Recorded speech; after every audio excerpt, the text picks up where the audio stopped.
જુઓ છો કે અહીંનો ઓરિજિનલ પહેરવેશ. હવે માની કેટલી ઉંમર થઈ હશે મને ખબર નથી, પણ આ જે પહેર્યું છે એ બધું ચાંદીનું જ છે ને રમેશ? ચાંદીનું પ્યોર ચાંદીનું છે. એટલે ક્યાં ને ક્યાં અહીંના આ એક અમીર વ્યક્તિ હોય એવું મને લાગે છે, ઓરિજિનલ રંગ રૂપમાં. રમેશભાઈ કેટલું પહેર્યું છે માસી? એ કમ સે કમ નહીં નીકળતે તો 3 લાખનું. અચ્છા, આ તો ચાંદી તો મહેંગી હો ગઈ है. 3 લાખનું છે એને કન અત્યારમાં પહેરેલું. નામ હું માનું. તમારી ઉંમર કેટલી? વાલીબેન. ઉંમરની મને શું ખબર? ઉંમરની ખબર નથી, ગરડા માણને કોઈની ખબર ન હોય, પણ ખરેખર વાલીબેન. હા. વાલીબેન ડામોર. અચ્છા, તમે હજી બધું કામ કરી શકો? તો કરો તો આમથી હાલે એવું ખાવા. અચ્છા. એટલે કામ તો કરવું જ પડે જ્યાં સુધી એમના હાથ પગ હાલે છે ત્યાં સુધી.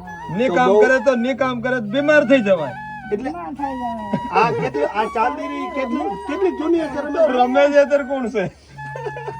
આ ચાંદી કેટલી ચમકી રહી છે, ઘણી જૂની છે. આ દાગીના આજકાલના નથી. બહુ પુરાના દાગીના આ ઘસાઈ ગયા. આ એલા આ બધા ઘસાઈ દાગીના ગયા. યાદ પુરાના જમાને ના આ પુરાના જમાનાના. તમારા સસરાલ પક્ષના પણ હશે, આમાં શું ખબર? હા. સસરાલ પક્ષના. આ શાદી કરીને લાયા આવીને હા, કેરના છે. શાદી કરી મારી તેર મારી. વાહ, વાહ. ઈ ટાઈમે હજુ બી હમાળી મિલ્યા કેમ મોટી આવી આના તો ભરેલો હતો પણ હા. એ શીખાઈ ગયા. વેચી ખાઈ ગયા. અચ્છા, વેચી ખાઈ ગયા તોય આટલા છે. જો અમીર હોત તો ભાંગી પડે એટલા પણ દાગીના. ભાગી પડે એવા હતા ને. ભાગી પડે એતરા હતા. વાહ વાહ. તો મતલબ- બહુ મજા આવી.